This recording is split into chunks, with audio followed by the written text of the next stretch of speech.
Good afternoon po sa inyong lahat. How are you today? Hindi po ba kayo inaantok? Kailangan gisingin ko kayo. Praise the Lord. We are so blessed that we are here. And we can still see each other, right? Praise God. Tayo po'y manalangin. Panginoon, we thank you, Lord, for this wonderful time, Lord. And we just ask for your wisdom na sana po ay maipamuhay namin ang aming po mga matututunan ngayong araw na ito, Lord God. May you bless us and help us to be a blessing to others as well. In Jesus' name we pray. Amen. Palakpakan po natin ang Panginoon. Hallelujah. You know, as I was preparing for this message, I came across some of the most significant events, shocking events that happened in the 20th century or even in the 21st century. Of course, we know that the 20th century is the period between 1901 and year 2000, right? 21st century, on the other hand, is the period from year 2001 until 2100. So it's year 2014, so chances are most of us will not see the next century anymore unless you live for maybe another 90 years. I hope we are no longer the pastors here by the time. Are you there with me? You know, according to a study by a world historian, Professor J. Rufus Fears, in his publication, The World Was Never the Same, one of the most significant and shocking events of the 20th century happened on December 7, 1941, when Japan attacked the U.S. naval base at Pearl Harbor in Hawaii. And this attack led to the U.S. into joining World War II, and the day was declared by President Roosevelt a date which will live in infamy. On July 20, 1969, Neil Armstrong and Buzz Aldrin became the first humans to land on the moon. One small step for man, a giant leap, or one giant leap for mankind. In the 21st century, the world was shocked by the World Center bombing. It was bombed by hijacked suicide airplanes. The world was never the same. Of course, there are so many other important events that happened in the past century.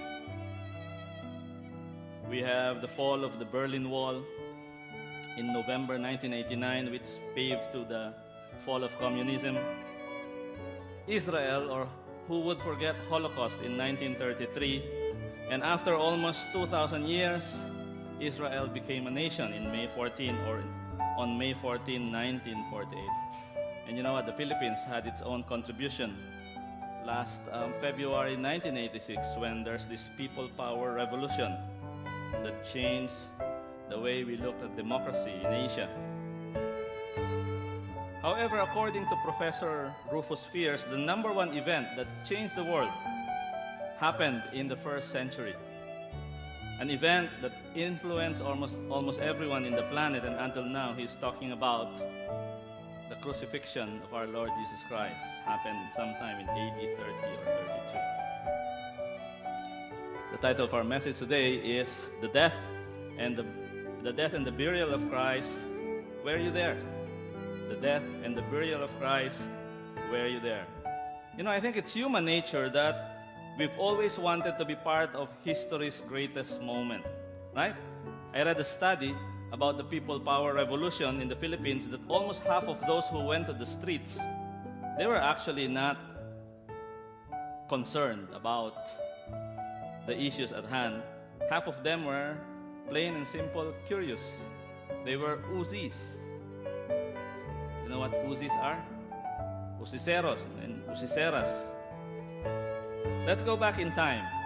More than 2,000 years ago, on that fateful afternoon in Jerusalem, in a place called Calvary, as the greatest event in the world history unfolds, the crucifixion of our Lord Jesus Christ, the King of Kings and the Lord of Lords. Who were there to see it?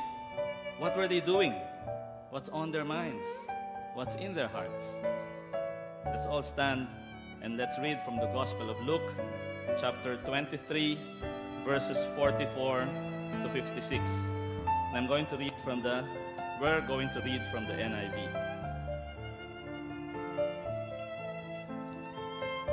It was now about noon, and darkness came over the whole land until 3 in the afternoon.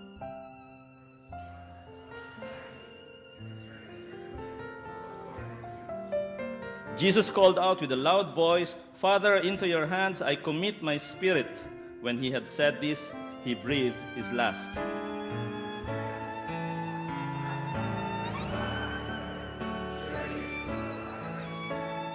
When all the people who had gathered to witness this sight saw what took place, they beat their breast and went away.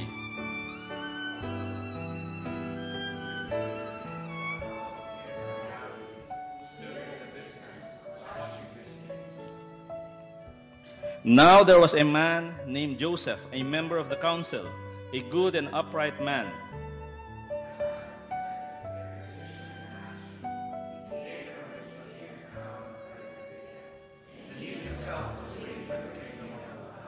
Going to Pilate, he asked for Jesus' body.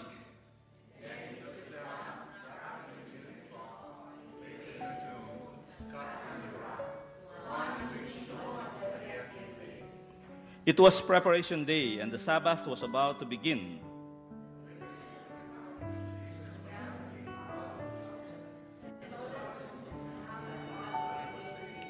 Then they went home and prepared spices and perfumes, but they rested on the Sabbath in obedience to the commandment. Praise the Lord for His words. You may take your seats.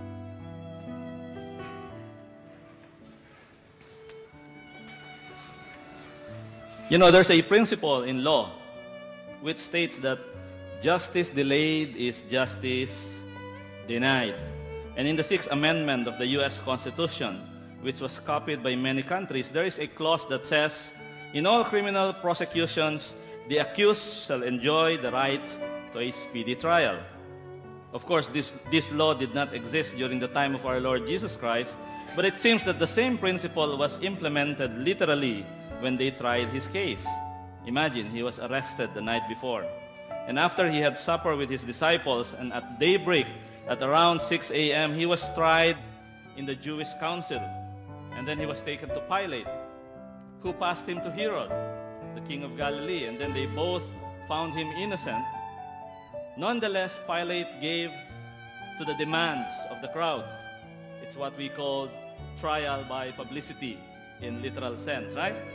So the trials, the floggings, the mockings, the agonizing walk from Jerusalem to Golgotha, and the crucifixion happened before noon, which was just a few hours. They surely gave him a speedy trial, right? Death penalty during the time of Christ did not have to wait for years to happen. Everything happened in one day. And not only that, his burial was also a quick one. Madalian lang, no need for elaborate ceremony or no need for celebration of life. It was said that it was preparation day and Sabbath was about to begin, so they had to bury Jesus Christ within that Friday so they can take the next day off and take the rest because it's Sabbath day. Mabilisan, di po ba? They were not waiting for relatives to come over anymore. That's what happened. In the verses that we have just read, we can see the very heart of the Gospel of Luke. Everything written beforehand has been leading up to this point, and that is the death of the Messiah. And the Bible says that darkness came all over the land, and the temple's curtain was torn in two. And Jesus called out in a loud voice, "Father, into your hands I commit my spirit." And when he had said this, he breathed his last. You know, to some people at that time, it was a shocking way to end the life of whom they called the Messiah. And you know what? Luke, being a historical writer, he was interested in the reactions of the people, and he wanted to focus on the repercussions of the event to those who were there. He wanted to write about how they responded. And of course, he wrote the gospel after the fact, but imagine Luke going around the people and trying to interview who were there during that fateful afternoon. And it's interesting, at this moment, he did not focus on the immediate family or in the circle of friends of Christ. Mary was there. He did not write anything about Mary at that point. He did not write about Mary Magdalene or the reactions of the disciples. He probably thought that their opinions would be biased, plus the fact that most of them abandoned Jesus Christ during the time he needed them most anyways, right? So he wanted to hear from others. So in verse 49, he described that those who knew him, including the women who had followed him from Galilee, stood at a distance, watching these things. So they stood at a distance. So this is all he says about the followers of Christ. It's like he steps back from people who know Christ and let the events roll out as it is. Let the events speak for itself. Are you with me? So who were there during the crucifixion and burial of Christ? The centurion in verse 47. The people in verse 48. These are the Uzis. Those who knew him, including the women, that's in verse 49. And later we know in his burial, we'll see Joseph of Arimathea. So the first reaction that Luke recorded was that of the Roman centurion. You know, this man was in charge of the crucifixion.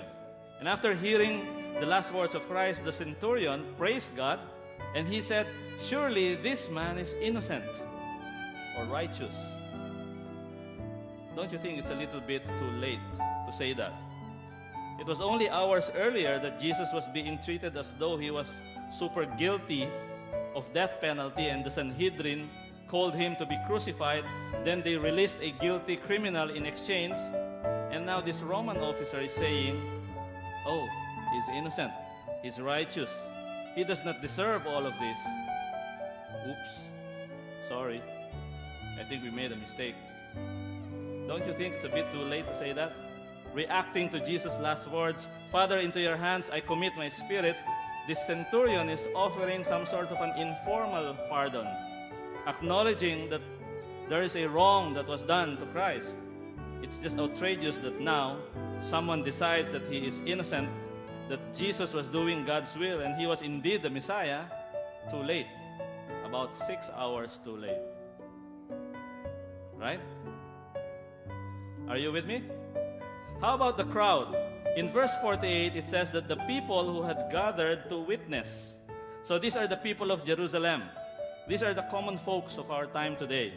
You know, in our time today, probably the last thing that we would do on a Friday was to watch somebody being killed, right? You want to do that on a Friday morning or afternoon? Of course not, right? With all our technological gadgets and options like TV, Blu-ray, Xbox, internet, social media, I don't think you'll be interested in seeing somebody claiming to be Messiah is going to be crucified.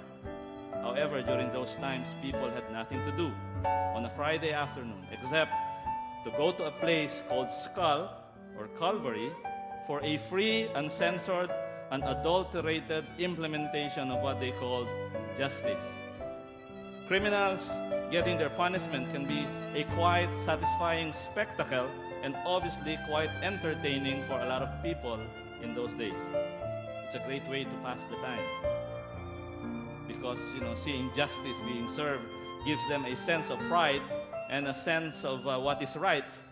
But if injustice has been done, they would leave searching and asking why. And I think that's what happened to them. They went there as Uzis, but they left beating their breast. And it was a sign of anguish and grief, a sign of conviction and guilt, and probably the beginning of repentance. Through their action, they also acknowledged that what happened to Jesus Christ was wrong, and Jesus did not deserve to die, and they murdered an innocent person when they shouted, "Crucify him!" But again, it's too late. You know, probably some of them were even blaming each other. Ikaw kasi nahawa lang ako sa'yo. Napasigaw tuloy ako ng crucify him. Wala naman akong balak na uusyoso lang ako. Some Bible scholars even suggest that Peter's preaching at Pentecost was so successful because people were disturbed by Jesus' crucifixion. It got them into thinking. It got them into repentance. It got them to believe. Amen? Luke recorded another reaction, and this was from Joseph of Arimathea in verse 50 to 54. He said, "Now there was a man named Joseph, a member of the council or Sanhedrin, a good and upright man who had not consented to their decision and action." You know, if you read Mark 14:64, it says there that the council voted unanimously that Jesus was worthy of death. So where was the good and upright Joseph when the vote was on? Where was Joseph when it was time for someone to stand up and say no, and this man was innocent? He probably went to the washroom when they were voting. Botohan na ba? May I go out? O, collection na ba ng pledge cards? Can I go to the washroom? Out of topic. Joseph obviously believed in the innocence and righteousness of Jesus Christ. But once again, Joseph was too late in showing his support. The timing is wrong in all of these immediate reactions. Yes, they were right reactions, but they came in too late. A claim of innocence is about 6 hours too late. The crowd's realization that Jesus is innocent came in too late. And Joseph's taking a stand is also too late. Can you ask the person beside you, are you too late? Are you too late to the service today? Let me ask you some questions, church. Probably some tough questions. If you were there, imagine yourself being there, witnessing the trial, the crucifixion, and the burial of Jesus. Who will you be? What will you be? Will you be able to identify yourself with one of these people? Will you be like Joseph of Arimathea, who had the authority to probably make a difference? Will you take a stand for Christ? That despite that enormous pressure, you can still stand up for Jesus and say He's innocent. Knowing how dangerous it could be, will you have the courage to go against the system and fight for what you believe? The Bible says that Joseph was a good and upright man. And the Gospel of John described him as a secret follower of Christ. He's like a secret agent Christian. Mahide-hide lang siya. But you know, church, sometimes being good and upright is not enough. Sometimes we are called to take a stand for what we believe, even if the consequences could be a lot. Right? This quotation is oftentimes attributed to an Irish philosopher named Edmund Burke, and he said, "The only thing necessary for the triumph of evil is when good men do nothing." The only thing necessary for the triumph of evil is when good men do nothing. Even during our time today, there are still secret agent Christians. When we are at work, for example, you can tell the difference. Sometimes we call them Sunday-only Christians, or pa-church lang pag may time. Church lang pag may time. You know, this is very common in the Philippines. Families have housemates or helpers. You see a Christian couple. In the church, they are so sweet, and so gentle, and so friendly. Pag uwi sa bahay, parang mga leon. Sigawan ng sigawan. You know, the way they treat each other, the way they treat their children, the way they treat their helpers, it's as if slavery has not been abolished. They treat them so bad. And these poor helpers, nai-stumble sila. We can't invite them to church because nai-stumble sila sa kanilang mga kasambahay. Have you ever thought of that? That sometimes, you know, these people are our responsibilities as well. Here in Canada, this is common. We petition people from the Philippines, our relatives, our aging parents, our spouses, and some of them work for us. And how do we treat them? You know, a lot of Filipinos bring families to Canada. When they are here, they treat them bad. You know, ano ba yung sa English yung sinusumbatan? They make sumbat. And they always say, you know, Kung hindi kita pinitisyon, naandun ka pa rin. Of course, hindi mo pinitisyon. A lot of Filipinos are in the healthcare business or in the seniors' home. How do you treat those people under your care? Can they honestly say that you are a follower of Christ? Can they tell the difference? If you were at the crucifixion of Christ, maybe you can identify yourself with the Roman centurion. Maybe you did not participate in the decision to crucify Christ, but you implemented the decision yourself. You are part of those who actually hurt Christ, who actually crucified Christ. Even during our time today, how many times do we hurt Jesus Christ with our actions? A lot of times we did not mean to, but nevertheless, we hurt him. Maybe the Roman centurion was thinking, Mr. Jesus, it was not my decision to crucify you. I'm just doing my job. Nothing personal. Let me just nail you to the cross. This will hurt a little bit. How many times do we hear these words? I have no choice. Lord, I have no choice. Lord, I was tempted because I had no choice. I'm just human. I'm just following orders. Well, our ETS graduates can no longer say that because 1 Corinthians 10:13 says, no temptation has overtaken you except what is common to mankind. And God is faithful. He will not let you be tempted beyond what you can bear. But when you are tempted, He will also provide a way out so you can stand over it. Hindi na po natin pwede idahilan that we are just humans. If you were at the crucifixion of Christ, maybe you can identify yourself as one among the crowd, or the people who came there to witness, like a spectator, a kibitzer, or an Uzi. Will you be like one of those who shouted, crucified him, or crucify him? Somebody who just goes through the motion. Somebody who just goes along with the decision of the majority. Maybe you went there without expecting anything, without planning to do anything, but you end up making a decision to crucify Christ. Or more importantly, will you be one of those crowd who, after realizing that they have done wrong, that they have committed an injustice to Christ or to an innocent person, you come home beating your breast, filled with remorse, with the wrongdoing that you have committed? How about being one of Jesus' followers? Can you see yourself as one of those people who publicly profess that you are a disciple, claims that you are a Christian, you walk with Him and talk with Him and dine with Him and read the scripture with Him, but unfortunately, during the time when Jesus needed you the most, you can only follow Him from a distance, or probably even worse, you deny Him 3 times, or even sold Him for 30 pieces of silver. In a church, one way or another, we can associate ourselves into one of these characters who were actually there during the crucifixion of Christ. We can be like the centurion. We can be like the one among the crowd, or like Jesus' follower who's looking at Him from a distance. Or we can be like the Joseph of Arimathea.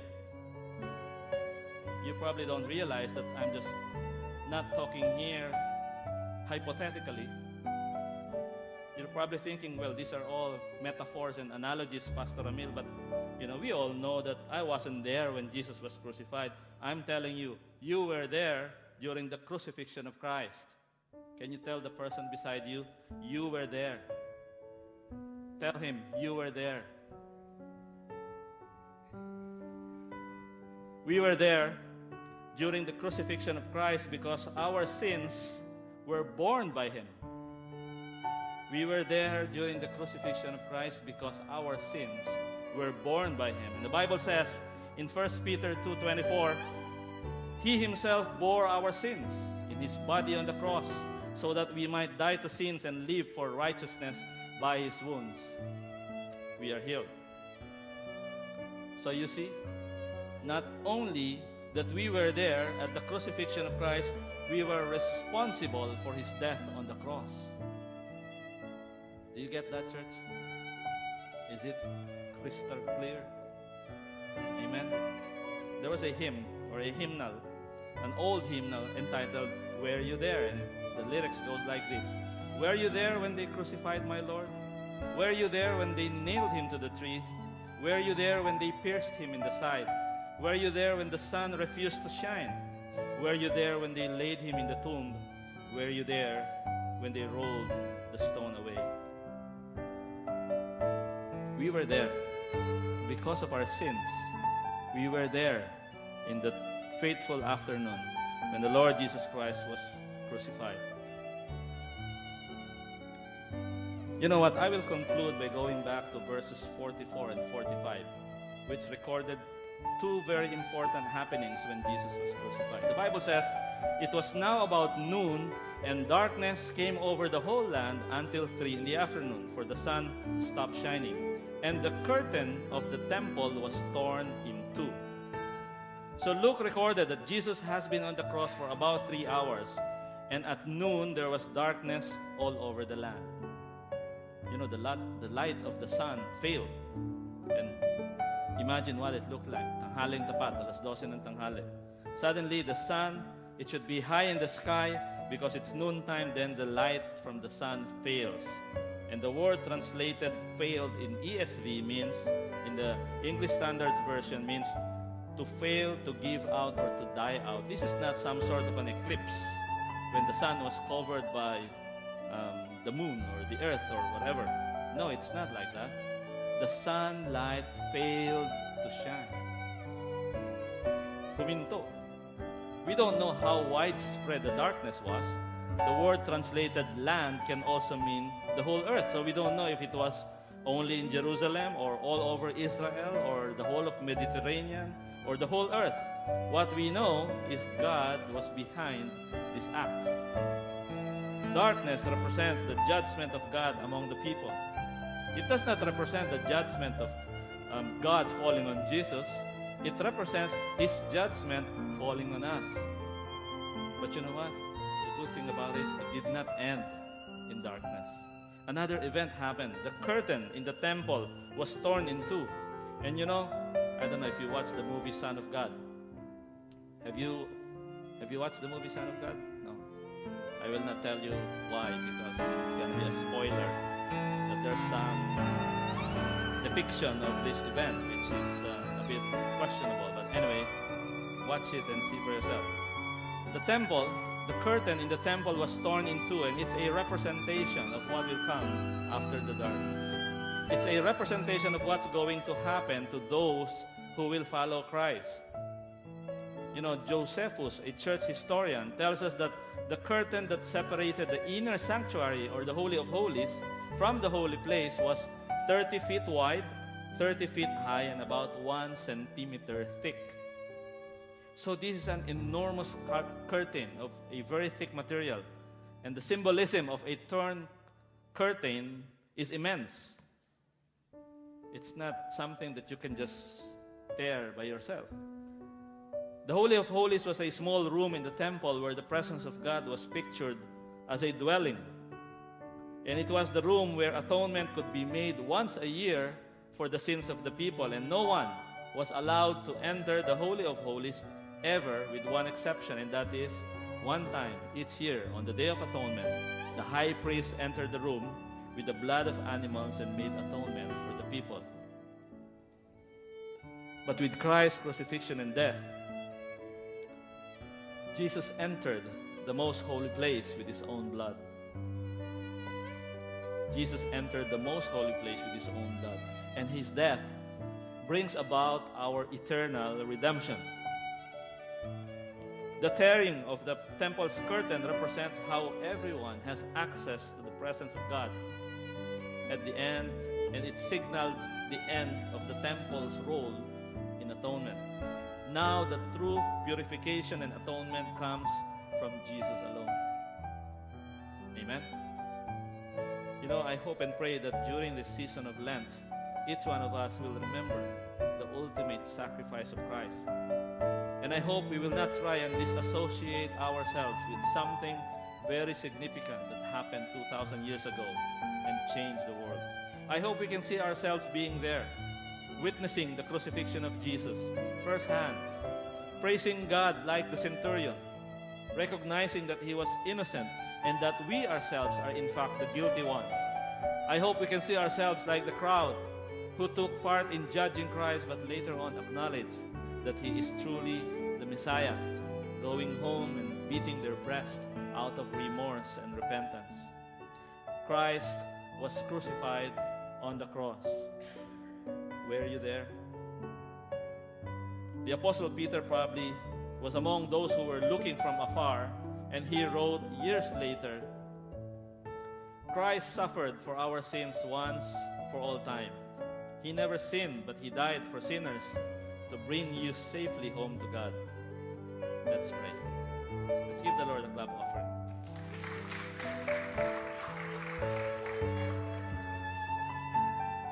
It's almost Holy Week time, and if you are here attending this church for a while with no confidence that Christ is in your heart, there is time to make a decision, and that time is now. So I'd like you to close your eyes and we are going to pray. If you are that person who is not sure about your relationship with Jesus Christ, I would like you to follow this prayer from your heart. The prayer goes like this. Heavenly Father, I confess to you that I am a sinner. I acknowledge that on my own I cannot do anything to save me from this situation. Lord, today I am so grateful to be a witness to the crucifixion of Christ. It may have happened 2,000 years ago, but I know I was there, and I was partly responsible for his crucifixion because of my sins. Father, today I open my heart to that ultimate sacrifice of Christ. I open my heart to receive him in my life, not only as my Savior, but also my Lord. Which means that from this day on, I will follow him wherever he may lead me. I will obey his commands. I will read his words. And I pray that the Holy Spirit will help me to be bold, to be confident in this newfound faith that you have blessed me with. Thank you, Lord, for the wonderful gift of eternal life. I give you back the glory, the honor, and the praise, Almighty God. In Jesus' name I pray. Amen. Amen. Praise the Lord. Hallelujah.